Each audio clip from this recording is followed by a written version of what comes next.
আকাশ কুসুম, লিখেছেন মোহাম্মদ আলম মিয়া। আকাশে ফুটবে কুসুম, তাই দিয়ে গাঁথবো বালা, গুজব খেয়ে ভুড়ি বানাবো, ঠেকাবে কার পোলা। শত্রুর কাছে সবক লব, কেমন করে ভালো রব, বাপের নামে গিবত করব, মেটাতে গায়ের জ্বালা।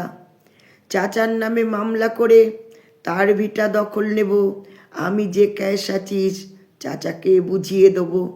পাড়াপড়শি ভয় পাবে, দেখা মাত্র সালাম দেবে, সোজা কথার মূল্য নাই, বাঁকা কথা বলেই যাব। গলার জোরে কাঁপিয়ে দেব রাজার গদিখানি, ব্যবসার নামে মানুষ ঠকানোর করবো রাহাজানি। সৎসঙ্গে চলতে গেলে ল্যাং মেরে দেব ফেলে, বিষ মিশিয়ে নষ্ট করব জীবন রক্ষার পানি। অবিদ্যা আঁকড়ে ধরে নাম কিনব বিদ্যাপতি, নিজে ভালো থাকতে হবে করে অপরের ক্ষতি। স্বার্থবাদী না যদি হই, অভাব রবে নিরবধি, না চললেও ঠেলে ঠেলে জীবনকে দেব গতি।